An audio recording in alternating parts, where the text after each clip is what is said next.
ஒரு கம்பெனி அழியிற நிலைமையில இருந்தா அதோட ஓனர் என்ன பண்ணுவாரு? பேங்க்ல லோன் கேட்பாரு, எங்கேயாவது இருந்து பணம் கொண்டு வந்து கம்பெனியை காப்பாத்துறதுக்கு முயற்சிப்பாரு. ஆனா FedEx கம்பெனியோட ஓனர் செஞ்ச செயல் யாருமே யோசிக்க கூட மாட்டாங்க. அது சாதாரண மனுஷன் யோசிக்க முடியாத ஒரு பைத்தியக்காரத்தனம். இது போல ரியல் லைஃப் பிசினஸ்மேன் கதைகளை தெரிஞ்சுக்கிறதுக்கு வேதேஸ் எக்ஸ்வி சேனலை சப்ஸ்கிரைப் பண்ணிக்கோங்க. அமெரிக்கா மிசிசிபில பிறந்த ஃப்ரெட்ரிக் ஸ்மித் 1965ல ஏல் யூனிவர்சிட்டியில படிச்சிட்டு இருந்தாரு. அப்ப ஒரு எக்கானமிக்கல் கிளாஸ்ல ஒரு அசைன்மெண்ட் கொடுத்தாங்க. எதிர்காலத்துல பிசினஸ் எப்படி இருக்கும் அப்படிங்கிறது தான் டாபிக். அதுக்கு ஒரு ஐடியாவை ஆர்டிகலா எழுதி ஃப்ரெட்ரிக் ஸ்மித் சப்மிட் பண்ணாரு. இப்ப இருக்கிற பார்சல் சர்வீஸ் எல்லாம் ரொம்ப ஸ்லோவா இருக்கு. நம்ம ஏன் எல்லா பார்சலையும் ஒரு சென்ட்ரல் ஹப்புக்கு கொண்டு வந்து அங்க இருந்து பிளைட் மூலமா ஒரே ராத்திரியில டெலிவரி பண்ண கூடாது அப்படின்னு ஒரு பேப்பரை சப்மிட் பண்ணாரு. அத படிச்சு பார்த்த அவரோட ப்ரொஃபசர் என்ன சொன்னாரு தெரியுமா? ஃப்ரெட்ரிக், ஒரு பார்சலுக்காக இவ்வளவு பெரிய நெட்வொர்க்கை மெயின்டைன் பண்றது நஷ்டத்துல தான் போய் முடியும். அந்த ப்ராஜெக்ட்டுக்கு சி கிரேட் போட்டாரு, அதாவது ஜஸ்ட் பாஸ் தான். அந்த சி கிரேட் வாங்கிய அந்த ஐடியாவின் மீது நம்பிக்கை வச்சு 1971ல FedEx நிறுவனத்தை துவங்கினாரு ஃப்ரெட்ரிக் ஸ்மித். ஏன்னா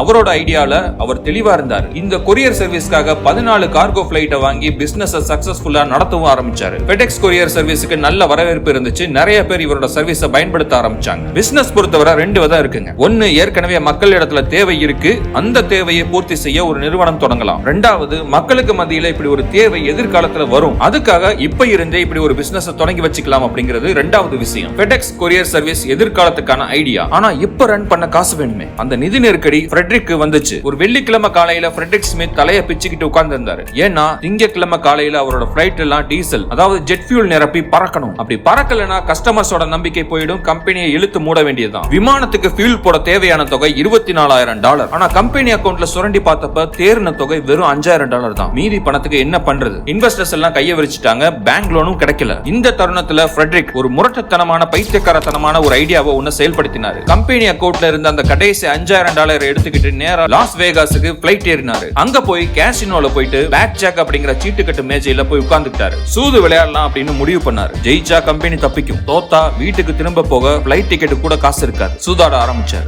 ஒவ்வொரு தடவை கார்டு போடும் போதும் அவரோட இதய துடிப்பு எகிரிச்சு. அவர் கொஞ்சம் கொஞ்சமா ஜெயிச்சுக்கிட்டே வந்தாரு. அந்த $5,000 வச்சு ஆடின ஆட்டத்துல அவர் கையில இருந்தது $27,000. மறுநாள் காலையில அந்த பணத்தை கம்பெனிக்கு அனுப்பிச்சாரு. பிளைட்டுக்கு டீசல் போட்டாங்க. திங்கட்கிழமை காலையில வழக்கம் போல FedEx பிளைட்ஸ் எல்லாமே வானத்துல சீறி பாஞ்சது. எல்லோருமே சொன்னாங்க எல்லா நேரத்திலும் சூதாட்டம் கை கொடுக்காது அப்படின்னு. ஆமா, உண்மைதான் அப்படின்னாரு. ஆனா அது எனக்கு அப்ப இருந்த ஒரு ஆப்ஷனா மட்டும் தான் அதை நான் பார்த்தேன். சூதாடுறது ஒரு தீர்வு அல்ல அப்படின்னு சொன்னாரு. அந்த சூதாட்டத்துல வந்த அந்த $27,000 பணம் FedEx கம்பெனியை இன்னும் ஒரு வாரம் ஓட்டுறதுக்கு உதவிச்சு. அந்த ஒரு வாரத்துல ஃப்ரெட்ரிக் போராடி கம்பெனிக்கு தேவையான பெரிய முதலீட்டை திரட்டிட்டாரு. இந்த வீடியோ உங்களுக்கு பிடிச்சிருந்துச்சு அப்படின்னா உங்களோட ஃப்ரெண்ட்ஸ் அண்ட் ஃபேமிலி சர்க்கிள்ல ஷேர் பண்ணுங்க. நீங்க யூடியூப்ல இருந்தா சப்ஸ்கிரைப் தட்டுங்க, இன்ஸ்டால இருந்தா ஃபாலோ தட்டுங்க. தேங்க்யூ.